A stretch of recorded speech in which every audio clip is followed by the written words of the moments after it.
അമീർ ഖാനൊക്കെ വെറുതെ നല്ലായിരുന്നു. പക്ഷെ ലോകേഷിന്റെ ബാക്കിയുള്ള കൈദികളെ എക്സ്പെക്ടഡ് അത്ര ഒന്നും വന്നില്ല.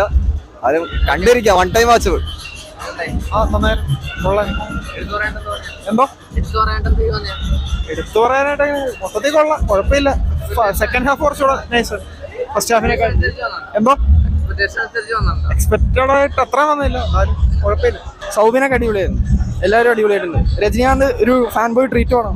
അമീർ ഖാൻ നൈസ് ആയിട്ടുണ്ട്, അടിപൊളി പടം കാണാൻ, സൂപ്പർ. കുഴപ്പമില്ലായിരുന്നു. പക്ഷേ ഒരു വൺ ടൈം വാച്ചബിൾ ആയിട്ട് എനിക്ക് തോന്നിയത്. പിന്നെ സ്റ്റോറി ലൈക്ക് പടത്തിന്റെ മേക്കിങ്ങും എല്ലാവരുടെയും അഭിനയമൊക്കെ അടിപൊളിയായിരുന്നു.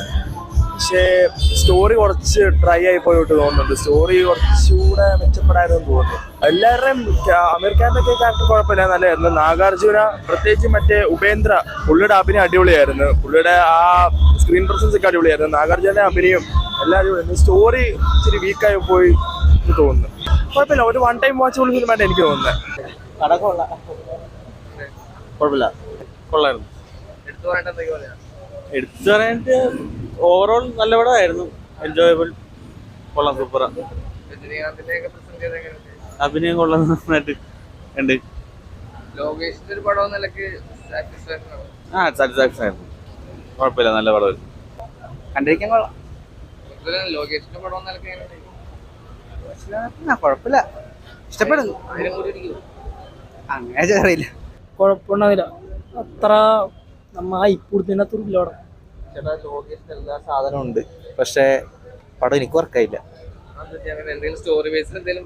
സ്റ്റോറി വൈസ് അല്ല, എന്തോ കൊള്ളൂല, എനിക്കിഷ്ടായില്ല, എനിക്ക് വർക്കായില്ല. കുഴപ്പമില്ല, കൊള്ളാം. ലോകേഷിന്റെ മറ്റു പടങ്ങളെ വെച്ച് നോക്കുമ്പോ ഇത് വർക്കായില്ല, ഒട്ടും വർക്കായില്ല എനിക്ക്. എത്രത്തോളം ഒരു 1000 കോടി അടിക്കാനുള്ള സാധ്യതയൊക്കെ ഉണ്ടാ? തമിഴ്നാട്ടിലോട് ഒഴിക്കുന്നു, ഇവിടെ അറിയാൻ പാടില്ല. അമീർ ഖാനൊക്കെ വെറുതെ തിയേറ്റർ എക്സ്പീരിയൻസ് ചെയ്യാനായിട്ട് കുഴപ്പമില്ല, അത്രേ ഉള്ളൂ.